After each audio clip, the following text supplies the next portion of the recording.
Soy Benigno Blanco, abogado, padre de familia y abuelo, que es en este momento lo que más me identifica en la práctica, ¿no?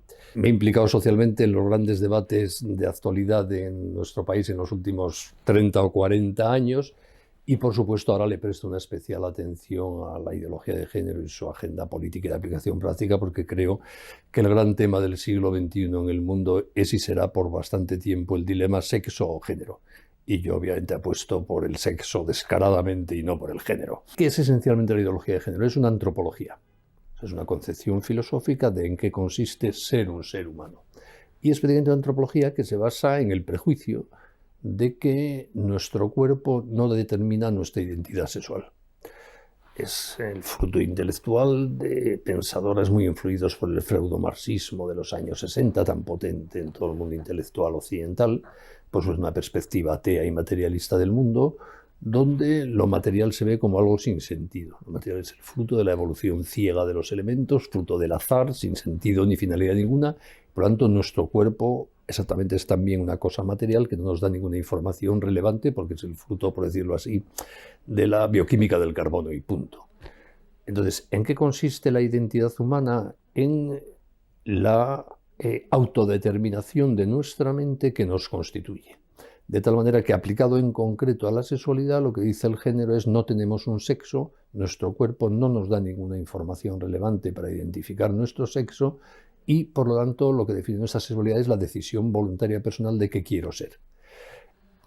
Una frase de Judith Butler, que es quizá la ideóloga de género hoy día más conocida en el mundo y más paseada por el mundo adoctrinando en la materia, es aquella en la que afirma que se puede ser mujer con un cuerpo de varón o con un cuerpo de hembra, y que se puede ser hombre con un cuerpo de varón o con un cuerpo de hembra, porque el cuerpo no tiene nada que ver con nuestra sexualidad. Y por eso también no utilizan el término sexo, que a todos intuitivamente nos indica algo dado, algo físico, algo biológico, y acuden al término género, que es algo cultural, moldeable, manipulable, ¿no? En consecuencia, según la ideología de género, yo soy lo que yo decido ser en materia de sexualidad, y como al ser humano lo define su sexualidad, al final el ser humano es lo que cada uno decide. Consecuencias prácticas: el cuerpo queda despreciado, como en la vieja tradición agnóstica. Casi todos los errores antropológicos modernos son reproducción con nuevas palabras de los viejos errores antropológicos de los comienzos de la cristiandad, ¿no? Y en consecuencia, en materia de sexualidad, el único criterio es mi voluntad. Como yo defino mi identidad sexual, yo defino también qué es bueno, qué es malo, qué es natural, qué es antinatural. Y no hay otra regla posible. Por eso la ideología de género arrastra necesariamente al ateísmo. Porque si yo me creo a mí mismo en la dimensión sexual de mi persona, yo estoy creando mi propia persona y, por lo tanto, sobra un creador. Pues hoy día lo vemos mucho como en el mundo, de hecho, cursan unidos el laicismo militante y las propuestas de género. Y, por supuesto, a quien se identifica en su autopercepción de la sexualidad con los postulados de género, para ese no puede existir una moral sexual. Si yo creo mi sexualidad, también creo los criterios de bien y de mal. Y por eso también la ideología de género es antitética radicalmente con el cristianismo y con cualquier religión o moral objetiva, porque yo me convierto en el centro de creación. Y yo creo que esto nos plantea un reto muy importante a los que estamos intelectualmente anclados en la cultura del humanismo de raíz católica y griega occidental, porque cuando uno intenta entender al hombre con una visión realista, se percibe rápidamente que el ser humano asexuado en abstracto no existe. Es decir, no existe un ser humano asexuado que devenga hombre o mujer con el paso del tiempo en un momento concreto de su biografía, sino que en la realidad solo existen chicos y chicas, hombres y mujeres. Y por lo tanto, la feminidad y la masculinidad nos identifican y nos definen. Es decir, yo soy un varón de la especie humana y lo soy desde que era un cigoto de una célula y lo seré hasta que me muera, porque no puedo ser otra cosa. Y mi mujer es una chica de la especie humana desde que era un cigoto hasta que se muera, porque no puede ser otra cosa. Todas las células de mi cuerpo, y no solo las de los genitales, están sexuadas. Es decir, que la sexualidad es constitutiva, definitoria. Si yo anulo eso, me anulo a mí mismo. Si yo admito que no existe el sexo, no existe el ser humano. Esa es la gravedad de la ideología. No es un tema de homosexuales, de transexuales, ni de pecados o virtudes, aunque suele presentarse muy vinculado a esas causas, ¿no? Es una cuestión de fondo radical. Estas leyes son leyes liberticidas, además, ¿no? porque a través de ellas el poder público hace suya una visión de la sexualidad, una filosofía, y nos la quiere imponer a todos. Se pretende convertir en delito de odio sancionable cualquier opinión sobre la homosexualidad, y sobre la homosexualidad como sobre la heterosexualidad se puede opinar en libertad, y sobre el género y el sexo se puede y se debe opinar en libertad, y sobre qué es bueno o malo, recomendable o no, atractivo en materia de seguridad, se puede hablar con libertad en una democracia. Estas leyes quieren acabar con la libertad, con la trascendencia que eso tiene luego en la libertad ideológica, en la religiosa, en la de educación, etcétera, que nos afectan a todos profundamente y debiéramos ser conscientes y presionar para que se eliminen. No para imponer, repito, una visión alternativa a la de género a través de la ley en materia de sexualidad, sino para imponer la libertad de opinión, de creencias, de vida, en defensa de la libertad de todos, de homosexuales, de transexuales, de heterosexuales, de asexuales, de lo que se quiera. Hay que reivindicar un derecho a la libertad que es incompatible con estas leyes, o estas leyes son incompatibles con la libertad. Y la mejor manera de defender la libertad en una democracia es ejercerla. ¿Que no quieren que hables? Habla. ¿Que no quieren que eduques a tu hijo? Edúcalo. Es la mejor manera, de verdad, y sin mucho miedo. Esto es una democracia. Esas leyes son inconstitucionales todas. Y hay tratados internacionales de derechos humanos, y hay una constitución, y hay jueces independientes. Que en algún caso puede haber problemas, sí, pero en general no. O sea, la gente, estas leyes muchas veces tienen una pretensión no de aplicarse, sino de que te la autoapliques por miedo. Autocensura, ¿no? La autocensura, y sería un error caer en eso. La gente cree, porque nos lo venden así, que este tema de la agenda de género tiene mucho que ver con la homosexualidad y la transexualidad, y no tiene nada que ver, sin más. Se nos vende como que la única manera de luchar contra la discriminación histórica, muy real por cierto, de homosexuales y transexuales, es asumir los planteamientos de género, y no es verdad. Hay que luchar contra la discriminación, por supuesto. ¿Tiene algo que ver la agenda de género con la homosexualidad y transexualidad? Nada. Y de hecho la agenda de género la defienden homosexuales, transexuales, heterosexuales, asexuales y cualquiera. Y mi visión del sexo alternativa al género la defendemos homosexuales, transexuales, asexuales, heterosexuales y todos, porque nada tiene que ver la concepción filosófica sobre el ser humano con las pulsiones sexuales o la práctica sexual y afectiva de cada uno. Son temas completamente distintos. Y la esencia de la ley trans, en lo que tiene de negativa, que es todo prácticamente, reconoce como un derecho fundamental de la persona el derecho a la identidad sexual decidida, o sea, al género. Y la novedad es que sustituye el sexo como definición jurídica de la persona a todos los efectos normativos por el género, por el llamado sexo sentido. ¿Esto en la práctica qué significa? Que no existe ni el hombre ni la mujer. Y es de lo que se han dado cuenta las feministas clásicas. Yo he oído decir a algunas feministas clásicas españolas, como Amelia Valcárcel, Millares, etcétera, que ellas compraron, entre comillas, los planteamientos analíticos de género en los años 90 porque les sonaba a una actualización novedosa y enriquecedora del viejo feminismo, que con el tiempo se han dado cuenta de que no es así, que es un engaño. Porque al anular el sexo, aunque lo haga teóricamente en nombre del feminismo y de los derechos de las minorías, LGTBI, como dicen, lo que está haciendo es anular a la mujer. Claro, si tú eres feminista, has dedicado tu vida a defender a la mujer y de repente dicen que no existe, bueno, ¿yo qué hago? ¿Qué he hecho toda mi vida? ¿No? Y tienen toda la razón. Y lo estamos viendo ya en la práctica en los casos más llamativos, ¿no? Hombres que se declaran mujeres y entran en prisiones de mujeres y pasa lo que pasa. Hombres que se declaran mujeres para competir en deportes en que con un cuerpo masculino, aunque estés ya hormonado hace tiempo, sigues teniendo unas características físicas de masa ósea, etcétera, que ganas a cualquier mujer, porque los cuerpos son distintos, a sus efectos de fuerza física. Es decir, que da lugar a muchísimos abusos, y esto es lo que ha hecho que mucha parte del feminismo clásico pasó primero en Italia y en Gran Bretaña, y ahora está pasando intensamente en España, se rebelen con toda razón contra las llamadas leyes trans, o en el fondo la ideología de género, porque han comprendido que es una trampa que deshumaniza, y al deshumanizar, deshumaniza y desfeminiza también a la mujer. Por eso yo también creo que igual que se ha impuesto muy rápidamente en todo el mundo la ideología de género, va a durar poco, sinceramente. Y me preocupa que dure, aunque sea poco, porque hace mucho daño. En muy breve tiempo estamos viendo ya las consecuencias profundamente nocivas. Otros errores que ha tenido la humanidad tardan mucho tiempo en verse las consecuencias. Del género se está viendo muy rápidamente. Por ejemplo, el primer país de Europa que permitió y autorizó las operaciones de cambio de sexo a menores de edad, que fue Suecia, acaba de prohibirlo. ¿Y por qué lo ha prohibido? Suecia es un país absolutamente amoral, pero también muy pragmático en todo.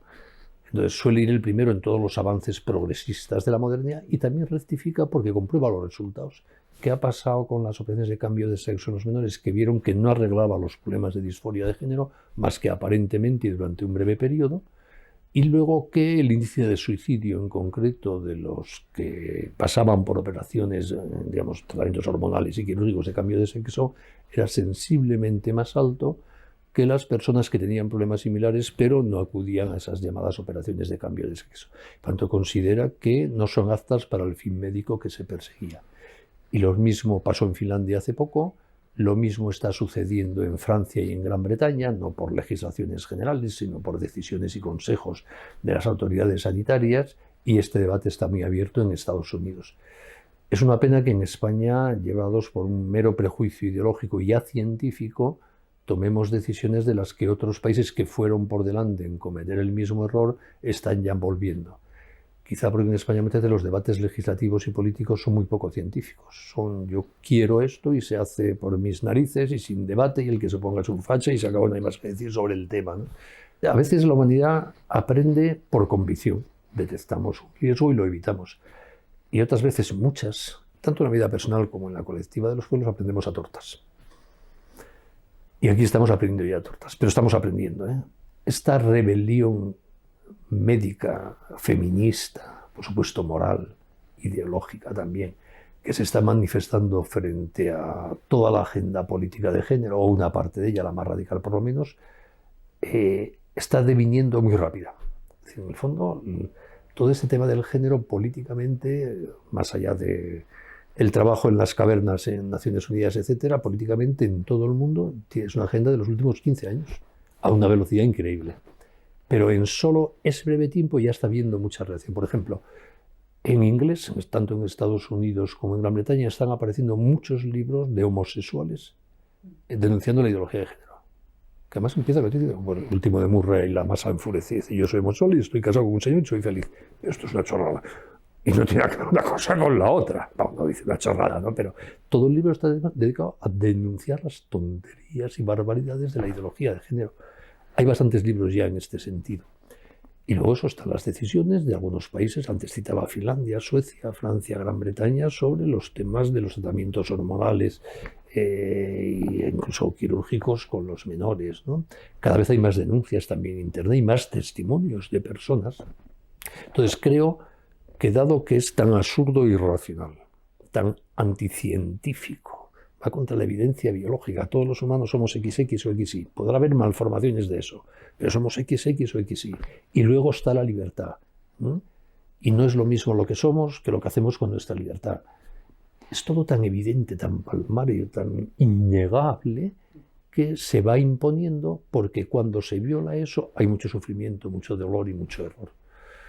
Los temas de sexualidad son, claro, como somos sexuados, son muy importantes.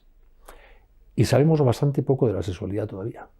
Es evidente por un lado, pero sabemos bastante poco, porque la sexualidad humana no está entre las piernas, está aquí, en el cerebro. Y el cerebro humano sigue siendo la parte más desconocida del universo. Sabemos más de los agujeros negros que de nuestro cerebro. Gracias a Dios avanzan las neurociencias, desconocemos mucho. Y por lo tanto no sabemos por qué hay niños pequeños que se sienten niñas, y los hay, o niños muy pequeñitos que les atraen chicos, y no sabemos por qué. Y por tanto, mucho cuidado. Y por eso ha habido también mucha injusticia histórica, dando por supuesto que podemos juzgar tasativamente porque sabemos mucho y no es verdad. Por tanto, prudencia, caridad, comprensión a las personas y no renuncia al conocimiento y al ideal, que es completamente compatible una cosa con la otra. Y cuando yo creo que la ideología de género, aunque solo sea por este carácter absolutamente anticientífico y antievidente y por su carácter de fuente de dolor y de problema y de incomprensión, va a durar bastante poco. Espero. Pero hay que trabajarlo. Por poco que dure hace sufrir a mucha gente. Ese es el problema. Si no, o sea, yo si fuese solo por el miedo a que llegue a gobernar el mundo, el eje de género, ni me preocupaba de ello. No va a pasar, punto. Ahora veo a mucha gente a mi alrededor que sufre mucho y por eso me preocupa, bueno, por lo menos hacer lo que yo pueda, que es hablar y explicar, pues si alguien quiere escucharme y entender algo de lo que digo, ¿no?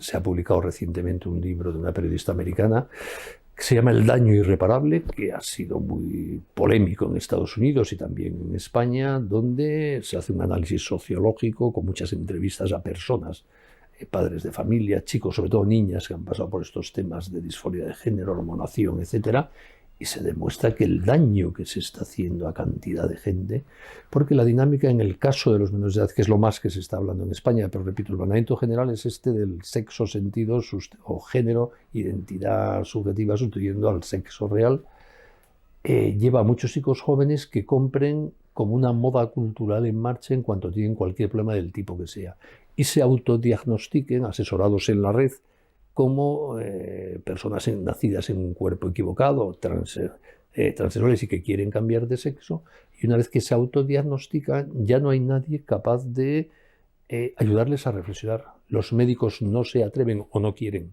por una parte porque se convierte en un nuevo negocio muy rentable. Piensa lo que es para las empresas farmacéuticas, que una persona va a depender toda su vida de las hormonas, porque esto es para siempre. Entonces los médicos o bien no quieren porque es su negocio y admiten el autodiagnóstico y empiezan los tratamientos, o bien no se atreven porque pueden ser descalificados como homófobos, opuestos al derecho a la identidad sexual de sus chicos. Y a los padres les pasa lo mismo. Muchos padres de buena fe tienen un chico que tiene cualquier tipo de problemas, que se autodiagnostica como trans, y lo admiten y de buena fe para ayudar a su hijo le encaminan en ese camino. O al revés, algunos que se oponen en países como Canadá, o como va a pasar en España en cuanto se apruebe la ley trans, pueden incluso verse privados de la patria potestad porque están negando un derecho de su menor. Consecuencia, los menores están indefensos. Los que tienen un problema no les dejamos intentar sondear posibilidades de resolver ese problema al margen del camino de la hormonación y la cirugía. Es terrible el daño que se está causando. La incidencia de estos temas de los llamados menores trans es muchísimo mayor en chicas que en chicos, clarísimamente. Y más irreversible también cuando empiezan los procesos de hormonación. Precisamente porque el equilibrio hormonal y fisiológico del cuerpo femenino es mucho más delicado que el del masculino. Por tanto, cuando una chica empieza con las hormonas suele tener ya efectos muy irreversibles, por ejemplo, la esterilidad. Y eso es para siempre. Por eso los procesos de transición, como dicen, son muy complicados y especialmente en el caso de las chicas. Cuando una chica hoy día, por lo que sea, tenga el problema del tipo que tenga, como no le dejan hacer diagnósticos al médico, no se sabe. A veces todos los médicos dicen que muchas veces son otros problemas de tipo psíquico o de homosexualidad o lesbianismo que se ocultan bajo ese autodiagnóstico trans, pero como el médico no puede intervenir porque es un homófobo y enemigo de la identidad sexual del chico, hay muchísima YouTube, sobre todo chicas, pero también algunos chicos en internet, que animan a estos procesos y se ponen a sí mismos como modelos y te presentan el proceso de la hormonación, la integración en la comunidad trans, etcétera, como la felicidad de llegar al paraíso. No hay ningún problema, ni nunca lo habrá. Y a los niños es muy fácil engañarlos, porque no tienen ninguna experiencia, como es lógico, en cualquier terreno. Y en este se cabe más porque un niño o una niña pequeña, preadolescente, no puede entender la trascendencia que va a tener para su vida el respeto a su sexualidad o no, la posibilidad de ser padre o madre. Claro, es que está fuera de toda su experiencia vital, ¿no? Entonces se enganchan a algo, luego son presas de un negocio farmacéutico y médico que es para toda la vida. Es terrible. Y si intentas salirte de ese mundo, la de transición, según cuentan muchos que lo han intentado o lo han hecho, empiezas a ser tratado como un traidor, como un enemigo a este club en que te habías integrado, ¿no? Y es muy duro, especialmente en la adolescencia, esos ataques, ver que te consideran un traidor al grupo, a la pandilla, a la comunidad virtual en la que estás integrado, ¿no? Por eso hay muchos problemas asociados también tanto al paso de la transición como al paso de la detransición. Sí, a mí ¿por qué me preocupa la ideología de género? Porque yo quiero que mis nietos y mis hijos sean felices. Y estoy convencido íntimamente que para estar en condiciones óptimas de ser feliz hay que aclararse sobre uno mismo. Es como tener el GPS de la felicidad. Luego está la libertad y las circunstancias, por supuesto. Y para aclararse sobre uno mismo es esencial aclararse sobre la propia sexualidad porque somos nuestra sexualidad. No nos limitamos a tener sexo, sino que lo somos. Y por tanto yo quiero que mis hijos y mis nietos no sean confundidos sobre algo tan esencial como es su sexualidad. Y el género es un inmenso error antropológico. Las familias tienen que educar a sus hijos en materia de sexualidad. Quiero decir, en todas las épocas históricas puede haber influencias nocivas en nuestros hijos. Yo me imagino un padre cristiano en la Roma del siglo I cómo explicar a sus hijos que los esclavos son dignos y merecen todo el respeto. El hijo diría, pero papá, si todo el mundo los maltrata, para eso están, mira, Pepito y fulanito y tal, es que son cosas. Y entonces el niño pensaría, este padre mío, la secta esta cristiana le ha vuelto tonto, ¿no? Como está. Pues sí, no es poca cosa convencer a alguien de que los esclavos son seres humanos dignos de protección. Y bueno, podríamos seguir poniendo todos los ejemplos siquiera a lo largo de la historia. O sea que este no es un problema nuevo. Tampoco hay que agobiarse demasiado. Hay que conocerlo. Entonces, claramente en otras épocas de la historia, si los padres no se ocupaban de la educación sexual de sus hijos, cosa muy habitual, estaban haciendo muy mal, pero en el fondo no pasaba nada porque te educaba la sociedad en los temas más básicos. Porque había seguridades morales e intelectuales tradicionales sobre la sexualidad humana. Hoy día no es así, sin más. Hoy día, si los padres y madres no se ocupan de la educación de sus hijos, lo más normal es que sus hijos se corrompan, porque hay un gran despiste intelectual, moral, sobre la sexualidad. Está la pornografía, que hace un daño brutal, del libre acceso y gratuito desde que tiene el niño el móvil.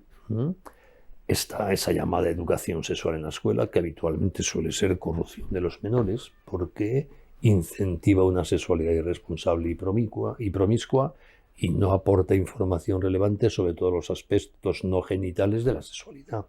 La moda, el cine, las series, los dibujos animados, todo habla en esta clave de género porque es un poder económico muy integral, con una publicidad muy bien pensada que llega por todos los lados. Entonces, ¿qué hay que hacer? Educarlos en casa. ¿Cuándo? Mucho antes de que salga a la posibilidad de ser influenciados. Cuando la educación sexual debe empezar a los 2 o 3 años. Como esperemos más, empezamos a tener problemas, ya lo siento. ¿En qué consiste la educación sexual? No es nada complicado. Y especialmente en familia, porque en familia convivimos cuerpos sexuados. Tanto, para no hablar de eso hay que tener un propósito expreso de ocultar la realidad. En la familia, repito, nos tratamos cuerpos sexuados, chicos y chicas, y hay amores y desamores, y embarazos y rupturas, y abortos, hay de todo.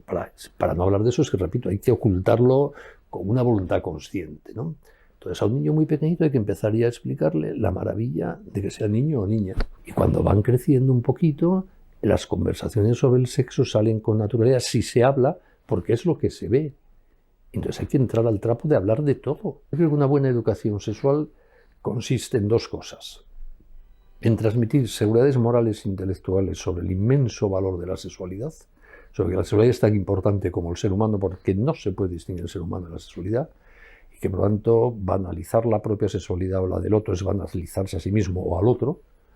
Y, en segundo lugar, transmitir a los niños un inmenso amor a su libertad. Porque nuestros hijos van a cometer errores, normalmente, como los cometemos nosotros. Y una persona que ama su libertad sabe que no es sus errores. Si no amas la libertad, puedes creer que eres tus errores, y no es verdad. Entonces a los niños hay que decirles, mira, meterás la pata. Ojalá no, pero la vas a meter. ¿Y qué hay que hacer cuando se mete la pata? Sacarla. Esa es la maravilla de ser libres. Entonces, generar este optimismo vital de que frente a lo que nos tienta, a los errores que cometemos también en materia sexual, lo que hay que hacer es rectificar y ya está. Es una ideología bastante absurda, dicho de paso, ¿no? Pero que ha adquirido una gran relevancia mundial porque la han hecho suya poderes muy importantes de este mundo. Y esto no es conspiranoia, eso es estudiar lo que pasa en nuestro mundo, ¿no? En concreto, la ideología de género es hecha suya por los grandes poderes capitalistas de Estados Unidos, allá por los años 70 del siglo pasado, como un instrumento para luchar contra el crecimiento de la población. Todos sabemos que en el mundo anglosajón, primero en Gran Bretaña cuando era la cabeza del Imperio Británico y luego en Estados Unidos que le sucede como cabeza del Imperio Mundial, hay una obsesión malthusiana desde el siglo XVIII increíble. Es un mito arraigadísimo de que el gran problema de la humanidad es el crecimiento de la población, ¿no? Y por lo tanto hay un compromiso humanitario, entre comillas, para los que están convencidos de estas cosas, de luchar contra el crecimiento de la población. Esto dio lugar a lo que se llamó a finales del siglo XIX el socialdarwinismo, es decir, una concepción racista de que hay unos humanos que hemos llegado a ser humanos del todo, los anglosajones, blancos, etcétera, y luego hay especies que se van acercando, ¿no? Poco a poco. Eso justificó el colonialismo de finales del siglo XIX y comienzos del XX. Después de la Segunda Guerra Mundial, ante el impacto emocional y racional en el mundo del genocidio nazi, se abandonan los planteamientos racistas y se dan cuenta de que la lucha contra la población debe hacerse de otra manera. No renuncian al ideal malthusiano, pero comprenden que hay que reconvertirlo intelectualmente para venderlo a la opinión pública. Ya no será posible, y especialmente después del proceso de descolonización del tercer mundo en los años 60, imponer políticas de control de la población desde el primer mundo rico como se venía haciendo tradicionalmente. Y se plantea que hay que hacerlo de manera que sean libremente las mujeres las que decidan no tener hijos. Y para eso se plantea que hay que cambiar la concepción del matrimonio, de la sexualidad, de la maternidad, de la relación hombre-mujer, y se elige la ideología de género como un instrumento para eso. Pasa a ser como el gran anticonceptivo mundial, preconizado desde este mundo malthusiano de los grandes ricos americanos que utilizan Naciones Unidas. Estados Unidos en aquellos años era el imperio y mandaba en Estados Unidos como instrumento para esto. Se crea el Fondo de Población de Naciones Unidas, que es la agencia especializada dotada con unos presupuestos increíbles desde entonces para hacer esta política. Y una de las primeras directoras del Fondo de Población lo dijo con toda claridad. Ya no se trata de controlar la población del mundo dentro de los roles de género tradicionales, sino que ahora se trata de cambiar los roles de género tradicionales para controlar la población del mundo, y están en ello. Esto se va oficializando, como pasa en Naciones Unidas, poco a poco. Cumbre del Cairo del año 94, de Pekín del año 95, Objetivos de Desarrollo del Milenio, Agenda 2030, y pasado mañana será otro documento y cada vez más. Y eso inspira todas las políticas de educación, de sanidad, de medio ambiente, de mujer, de Naciones Unidas. Y además hay que ser conscientes de que en Europa Naciones Unidas influye poco, solo culturalmente, porque Naciones Unidas aquí no financia nada porque somos el mundo rico. Pero en muchos países de lo que antes llamábamos el tercer mundo, Naciones Unidas financia las políticas asistenciales básicas, la educación, la sanidad, y pronto influye e impone. Por eso incluso el Papa Francisco, hablando de la ideología de género, ha hablado con toda razón de un nuevo colonialismo imperialista del primer mundo que está intentando imponer a cambio de ayuda una revolución cultural, moral y religiosa en el tercer mundo, que es importación del mundo rico frente a la visión tradicional, mucho más femenina de verdad, familiar, etcétera, de la mayor parte de los pueblos del llamado tercer mundo. Y este es un fenómeno universal. Entonces lo vemos en que los debates, yo antes cuando viajaba, sobre todo a América Latina, que viajo mucho a hablar de estos temas, intentaba estudiar al país al que iba, las leyes que había allí, para intentar ponerme al día. Ahora ya no lo hago porque son las mismas leyes que en España, los mismos argumentos, las mismas campañas de opinión pública, los mismos ejemplos los que se manejan. Un poco antes, un poco después, porque los ritmos políticos y de resistencia social a la agenda de género varían según los países, pero es una campaña universal muy bien pensada por otra parte. Hoy día hay que ser capaz de dar una razón razonada de nuestras convicciones. De eso, de explicar por qué la sexualidad es tan importante. ¿Por qué es tan importante para tu felicidad personal? ¿Por qué no es indiferente lo que hagas con tu cuerpo y cómo trates el cuerpo de los demás, ahora de jovencito, para lo feliz que puedes ser de mayor? Entonces, todo eso hay que buscar la forma de poder decirlo, de explicarlo, de ilustrarlo. Y, sobre todo en el contexto de la familia, el gran argumento que da credibilidad a esta transmisión de la vieja sabiduría humanista de Occidente sobre el ser humano es la propia vida. O sea, todos los seres humanos, ya lo decía Aristóteles, queremos ser felices. Y por lo tanto nos atrae la gente feliz. Si tú eres feliz, por ejemplo, en tu matrimonio, y se nota, tus hijos, no hay que explicarles que el matrimonio es fuente de felicidad. Si tú eres un amargado y un tristón, como le digas a tu hijo que viva como tú, dirá que ni de broma, vamos, que hasta ahí podíamos llegar. Y eso pasa mucho, ¿no? Si hay coherencia entre lo que decimos y lo que vivimos, entre la palabra y el ejemplo, entre el discurso y lo que se ve en tu cara, eso es muy convincente. Yo creo que ese sentido de la responsabilidad personal, de la trascendencia de nuestra vida, de nuestra palabra, de nuestros gestos para los demás, es algo que hay que reivindicar hoy con mucha fuerza, especialmente cuando los debates políticos son sobre la identidad personal. Cuando los debates políticos eran sobre si había que nacionalizar la banca o no, por importante que sea el tema, bueno, pues chico. Pero cuando lo que se está hablando es, y eso es de lo que se habla en el Parlamento habitualmente, del derecho a la vida, de la sexualidad, de la familia, etcétera, tú estás implicado porque tú estás vivo y das vida, porque tú eres sexuado y puedes hablar de la sexualidad, porque tú vives en familia o no. Por lo tanto, son mis debates, y son debates que tienen una trascendencia inmensa para el entorno personal de la gente que te rodea. La política ha devenido personal porque están hablando de mí, de mi hijo, de mi libertad de educar, ¿no?